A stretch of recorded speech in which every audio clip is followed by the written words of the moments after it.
metodologia, e que aqui eu vou tentar fazer uma passagem geral sobre ele. Grosso modo, é importante nós destacarmos que o diagnóstico socioambiental para a consolidação e criação da unidade, ele envolve basicamente 3 dimensões, né? Que é aquilo que a gente vai chamar de geoambiental, que esses aspectos físicos, naturais, que seria aquilo que existe há bastante tempo, que é as águas, o solo, a rocha, enfim, aquele suporte físico. Acrescido das questões biológicas, que é a vida, né? A vegetação, a fauna. Então, tudo isso de forma integrada, como essas coisas interagem entre elas, né? De forma única, e todos os processos e as relações ecossistêmicas que existem, a partir de uma abordagem integrada, sistêmica, né? Esse tipo de abordagem define uma série de sistemas ambientais, ou de unidades de paisagem, ou ecossistemas, que a gente pode usar alguns nomes para definir isso, que tem características de fragilidades específicas, e a partir disso a gente pensa nas suas indicações de uso. Nesse diagnóstico, são justamente as áreas que nós indicamos como que deveriam ter uma atenção mais específica, né? Ou seja, as áreas que realmente merecem ser protegidas em função de sua fragilidade e da sua função ambiental. Tem aspecto socioeconômico, que envolve desde as atividades econômicas desenvolvidas e produzidas até os usos tradicionais e os aspectos culturais que envolvem todo o território da unidade de conservação. E, por fim, nós trazemos uma listagem simplificada de alguns dos impactos que ocorrem na região. Ele é basicamente uma contextualização, a área de estudo, a metodologia que foi usada na investigação e os impactos, e finalizamos com a proposta de criação da unidade de conservação, onde ela é categorizada, né? Ou seja, qual o tipo de unidade de conservação, que é uma área de proteção ambiental, que o estudo indicou, e justificamos por que essa categoria foi escolhida. Quando nós pensamos nesse grande diagnóstico, que é a primeira etapa do diagnóstico socioambiental da área da Lagoa da Precabura, a gente tem que considerar todo o contexto, e para isso a gente parte de uma série de procedimentos. Esse diagnóstico parte de um levantamento, né? Primeiro, de todo o material disponível sobre a região. E aqui nesse material a gente usa termos que nós costumamos tratar, que é desde o levantamento do material geocartográfico, que é a base cartográfica, imagem de satélite, fotografia aérea, das mais diferentes idades. O que eu quero dizer com as mais diferentes idades? Pegamos desde fotos históricas, passadas, antes do grande avanço da urbanização na região, até fotografias e imagens de satélites atuais. São a diversidade de produtos, aqui nós listamos só alguns, mas a gente trabalha desde imagem de satélite até fotografia aérea, ortofotocarta, com a resolução de 15 centímetros. Então, você consegue identificar alguns dos elementos de ações e de impactos que ocorrem de fato naquele território. A partir desse material cartográfico, a gente consegue fazer os modelos digitais que propiciam e subsidiam a elaboração de alguns tipos de cenários, onde a gente consegue ter um retrato das condições atuais da área da Lagoa da Precabura, mas considerando também o processo histórico acumulado de ocupação daquele território. Esses dados secundários eles são disponíveis, são adquiridos em diversas instituições, em diversas localidades, enfim, desde o IPES, a CPRM, o IBAMA, o ICMBio, a SEMA, a SELMA, IBGE, todas as instituições que trabalham com dados espaciais. E aqui, para a gente entender um pouco da contextualização, nós não podemos falar de Lagoa da Precabura sem entender a bacia hidrográfica do Rio Poaçu, que a Lagoa da Precabura é justamente o resultado do barramento natural desse rio, né? É um processo natural, que forma esse grande espelho d'água dessa área lacustre. E o Rio Poaçu e sua bacia hidrográfica, ela integram um conjunto maior. Embora elas funcionem quase como bacias individualizadas, ela faz parte da bacia hidrográfica do Rio Cocó. O Poaçu deságua no Rio Cocó.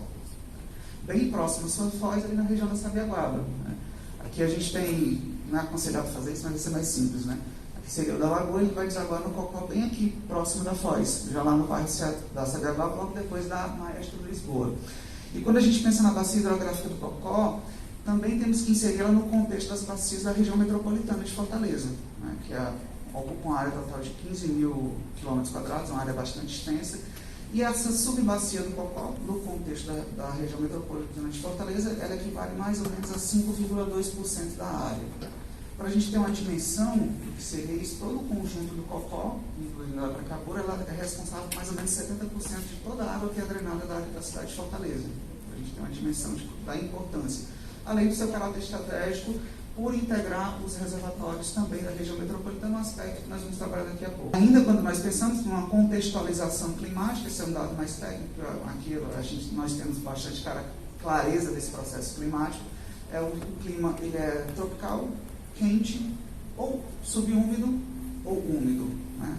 Quando você considera, sobretudo, as áreas das nascentes dos rios, associados à bacia do Rio Coaçu, e do Cocó, que são na Serra da Aratanha, que é essa mancha azul aí ao fundo da imagem, no canto inferior da imagem. E o que é importante destacar que é uma região que ela é diferente do contexto do estado do Ceará, porque chove bastante.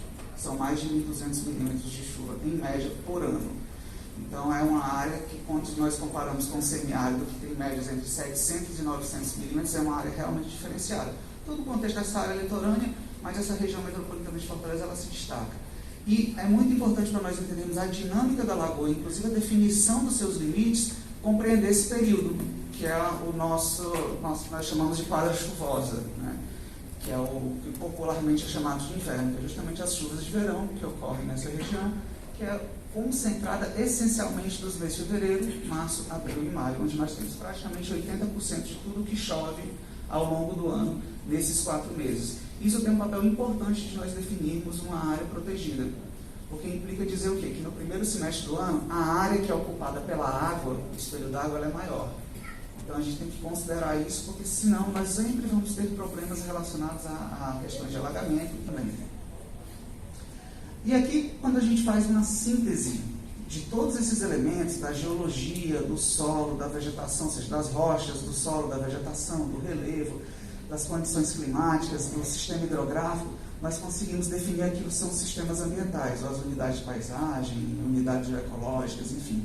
E aqui, hierarquicamente falando, nós temos a definição de alguns domínios paisagísticos, que nele nós vamos verificar que a maior parte da área ela é composta por tabuleiros pré-litorâneos, que são esses ambientes estáveis, mas que dentro dessa área do tabuleiro, que é essa mancha laranja, essa cor aqui meio estranha, você tem essa margem, que corresponde o quê? Exatamente à área da planície lacustre da Lagoa da Precabura. Então você consegue perceber que é um ambiente, não posso dizer que de exceção, mas que ele se destaca no conjunto do que existe dentro da região metropolitana de Fortaleza. E destacado ali de rosa e marrom, você tem as áreas da depressão sertaneja e também dos maciços residuais, que é a Serra da Aratanha. Ou seja, nós não podemos pensar a lagoa somente por ela. Então, quando nós pensamos num programa de proteção de áreas protegidas, não podemos considerar somente o espelho d'água da lagoa, nós temos que considerar o rio que alimenta aquela lagoa. Nesse caso específico é o Rio Coaçu, e o impacto que o vertedor, ou seja, de onde a água da lagoa sai, que ele vai causar mais à frente, a jusante, que é no Rio Cocó, já dentro do Parque Estadual do Rio Cocó. Aqui a gente dá um zoom naquela imagem, onde nós entramos num nível taxonômico de maior detalhe, ou seja, a gente amplia a avaliação, e aqui a gente vai ver quais são os sistemas ambientais que estão associados. Essa grande área amarelada, laranja, são os tabuleiros, e as planícies lacustres que estão bordejando o espelho d'água. Né? Então é aquela área que ela tem uma dinâmica diretamente relacionada com o volume de água da lagoa. Mas não é somente o nível da água, é a área do entorno. É uma área que é formada a partir da existência da lagoa. Em vez de a gente tem as planícies fluviais, as pequenas planícies fluviais, que são os rios que desaguam dentro da lagoa e que contribuem para a manutenção do seu volume. Então a gente tem que considerar também não somente o rio Coaçu, mas também alguns pequenos tributários que ocorrem ao longo de toda a área do espelho d'água, como foi bem destacado pelo Renan, considerando inclusive que a lagoa é o maior ambiente lacustre da região metropolitana de Fortaleza, ou seja, ela tem uma dimensão territorial muito grande. Então, ela não é resultado somente do rio Coaçu. É desde o afloramento do lençol freático até o barramento de pequenos, o deságue, o barramento do rio Coaçu e o deságue de pequenos cursos hídricos. Aqui, para nós conseguirmos ter um breve cenário do contexto ambiental da Lagoa da Precabura, onde nós temos a própria lagoa em si, nessa imagem esquerda, e à direita a gente tem a planície fluvial, que é o rio master responsável pela formação da lagoa, que é o rio Coaçu. E nele é interessante observar que o complexo vegetacional apresenta similaridades, tanto do ponto de vista do aspecto fisionômico e florístico, ou seja, das espécies que ali existem, como inclusive dos impactos que são ocasionados, tanto na margem da lagoa quanto na margem do rio. Isso também são uma contextualização do ambiente de entorno, aquela grande área laranja no mapa são os tabuleiros pré-litorâneos, e aqui também a gente tem uma visão mais específica do que seria a área da planície lacustre no seu contexto mais amplo, visto da CE 025. Nesse aspecto, nós trazemos aqui uma informação importante para entender o espelho d'água, que é justamente uma análise histórica da cota, né, ou seja, do volume de água. Quando eu falo dessa cota, eu quero dizer em relação à altitude, que é a área da lagoa, que você vai estar saindo de 1 metro de altitude, ou seja, muito próximo do que seria o nível do mar, que justamente ela deságua dentro do manguezal do Rio Cocó, né, então ela tem que estar ali no nível sofre. Chegaria a sofrer uma influência de maré se não fossem os problemas relacionados ao barramento da Maestro Lisboa, que é a CE 025, se eu não estiver enganado agora, da Maestro Lisboa. Então, esse processo acabou tendo um pequeno impacto na dinâmica do próprio corpo hídrico, que é um processo histórico também, que já vem acontecendo há bastante tempo, desde a primeira via que foi aberta. Um processo histórico, né? Mas aí entrou naquele processo que seria aquela porção terminal, uma situação muito próxima do que você teria no lado do mar. Sobretudo do outro lado. Né? E ela chega até uma cota de 3 metros, o que está em acordo com o que você tem em termos de oscilação de maré, o que você tem em oscilação de maré num contexto geral da região metropolitana de Fortaleza. Né? E aqui é o que o estudo indica como sendo a cota máxima da lagoa. Né? Ela varia altimetricamente até quase 1 metro, 80 centímetros. Né? Quando tem uma recarga muito grande, ela aumenta 80 centímetros, ou seja, é quase 1 metro. Né? Esse quase 1 metro, evidentemente, ele se espalha horizontalmente numa área de 100, 200, 300, 400 metros em alguns setores. Né? Testes, que é o dado de escolaridade, onde a gente mostra que tem uma boa quantidade de pessoas com um nível de ensino superior incompleto e não alfabetizados, mas o que a gente gostaria de destacar nesse primeiro momento era o uso da lagoa na comunidade do entorno. Os valores aqui é que as pessoas poderiam indicar mais de uma opção. E nessa indicação de mais de uma opção, você mostra o quê? Que ela tem uma importância significativa como fonte de alimentação e geração de renda. Então, dos entrevistados, 86% destacaram que a pesca era algo realmente muito importante e, ao mesmo tempo, a segunda categoria que teve mais importância foi o lazer. Então, mostra que realmente a comunidade do entorno, ela vive, necessita, utiliza daquele ambiente. Ela está diretamente relacionada com o ambiente da Lagoa da Precabora. Aqui a gente também, na perspectiva dos impactos, a gente mostra alguns empreendimentos que estão sendo realizados, intervenções na área do entorno da lagoa, que certamente a sua atuação tem um impacto na dinâmica e na vida das pessoas que ali residem. Então, mais uma vez, a gente traz alguns exemplos de impactos que foram verificados ao longo dos trabalhos de campo.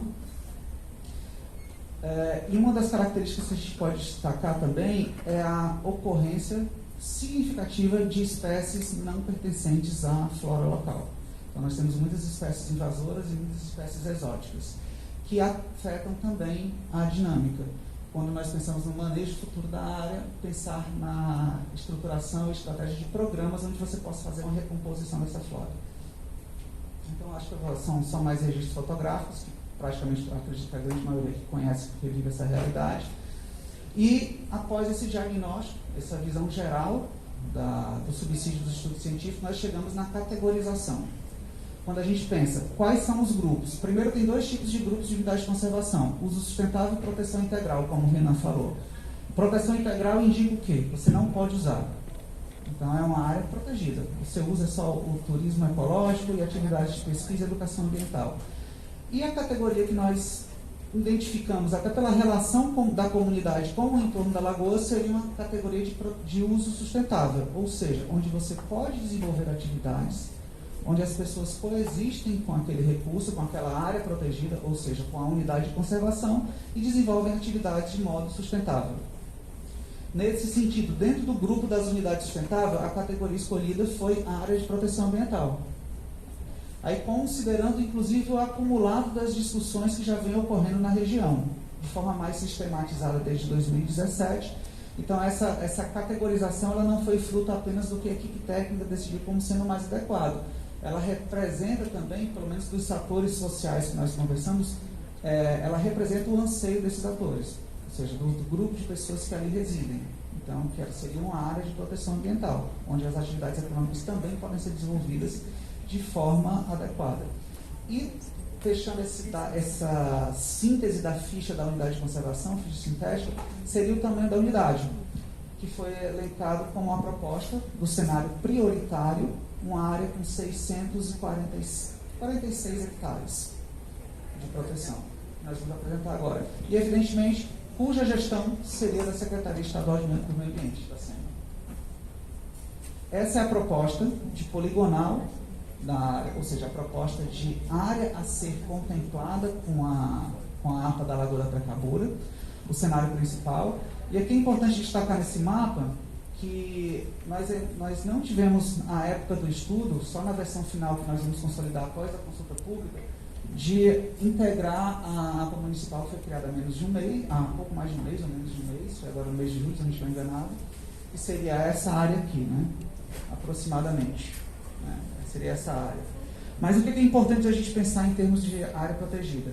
Ela sairia da Maestra Lisboa, ela acompanharia todo o espelho d'água da lagoa, promoveria uma conectividade com a área de relevante interesse ambiental do sítio Curió, que já é uma unidade de conservação do Estado. Ela estaria integrada também com a APA municipal da Lagoa da Precabura, e ela se estenderia atravessando a Washington Soares, CE 040, e iria até o anel viário, o quarto anel viário de Fortaleza. Ou seja, ela contemplaria a área da lagoa e uma parte do recurso hídrico que dá origem a ela, que é o Rio Poçu. Em termos de conectividade também, o limite dela, aqui nessa impressão não ficou visível, mas o limite dela norte seria a APA da Sabiaguaba, ela se conectaria com a APA da Sabiaguaba, que a partir da APA da Sabiaguaba ela faz conexão com o Parque Estadual primeiramente com o Parque Natural Municipal das Dunas da Sabiaguaba, depois com o Parque Estadual do Rio Cocó, um corredor ecológico do Rio Cocó, evidentemente, e com a APA do Rio Pacuti. O corredor ecológico do Cocó não, perdão, é só no Pacuti. E quando nós pensamos aqui em termos de cenário de criação da unidade de conservação, aqui é uma síntese, que eu acredito que não faz sentido a gente ler todas as informações ali aqui presentes, onde são indicadas a área total da lagoa, os sistemas ambientais que estão contemplados, os municípios que abrangem a unidade de conservação, o tamanho da área protegida, além daquilo que é a área de preservação permanente, e alguns cenários, critérios e conflitos que foram identificados de forma sintética, um quadro síntese para que nós possamos ter uma visão geral de toda a região da unidade de conservação. Agora, o mapa realmente ele não ficou muito bem visualizável, mas essa é a ideia de mosaico que foi falado na apresentação, onde nós teríamos aqui a Lagoa da Precabura, com a conexão com a área do Curió, se integrando com a APA da Sabiaguaba, o Parque Natural das Dunas da Sabiaguaba, o Parque do Rio Cocó. Você teria também aqui a APA do Rio Pacuti, a APA municipal, o corredor ecológico do Rio Pacuti.